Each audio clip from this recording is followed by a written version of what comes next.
Takže Karin, moja prvá otázka je, či si mala trému pred prehliadkou? Mala som absolútnu trému, pretože to bola moja vlastne úplne prvá prehliadka v živote.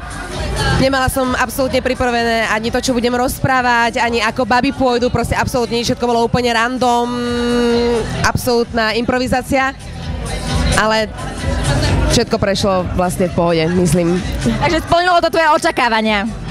Neviem, mám z toho taký blackout troška, lebo keď je človek v strese a náhli sa, tak zrazu niečo proste prejde a vlastne dokonca ani neviete, ako to vlastne celé bolo, len si pamätám, že ona odišla, ona prišla, ona sa vrátila, všetky sú tu, ale vlastne nič viac neviem, proste mám z toho blackout, tak dúfam, že to uvidím na nejakých fotkách aspoň a si to pripomeniem.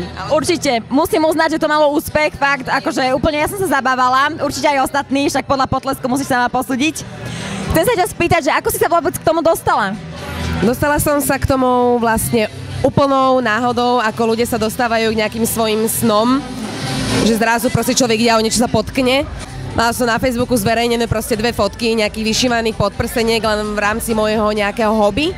A oslovil ma vlastne kamarát, že či sa akože tomu venujem, alebo v tom pracujem, alebo to len moje hobby, alebo čo vlastne to znamená.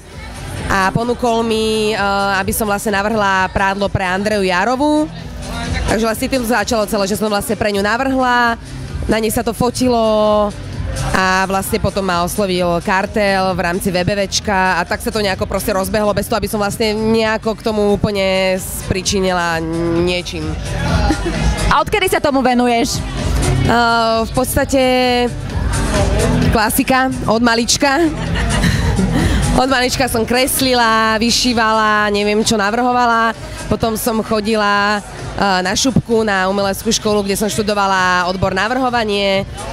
Tam prešlo vlastne navrhovanie, celé šitie, všetky blbostičky a odtedy som sa tomu nejako venovala, ale len doma proste, že ušila som si sukňu, ktorú mám na sebe a nejaké ďalšie sukničky, ktoré mám doma, nejaké plavočky, nejaké gaťky, nejaké blbostičky a vlastne takto nejako išlo v rámci môjho hobby, že v rámci nejakého môjho voľného času som sa tomu venovala, takže dlho. Takže nechceš ostať len pri spodnom prádle, či? Určite nie. Spodné prádlo bol taký odpich, preto vlastne na konci bola aj tá suknička, ktorá bola asi zakomponovaná ako spodné prádlo, lebo predsa bola vpredu holá, ale nechcem sa venovať iba spodnému prádlu, to bol fakt iba taký začiatok, že viem sa venovať aj tomuto, ale chcem robiť určite šaty, trička, sukne, gate, leginy, proste úplne všetko. Mám v hlave už všetky nápady, ale málo času. Teda potrebovala by som 48 hodín minimálne, aby som to všetko vedela dať dokopy, ale nápadov mám veľa v hlave. Určite to nebude len spodné prádlo. Každopádne ďakujem ti veľmi pekne za rozhovor. Gratulujem ti a dúfam, že sa ti bude ešte dariť. Ďakujem veľmi pekne za toto všetko. Tak ahoj Matím, tak už máš po prehliadke, ako sa cítiš?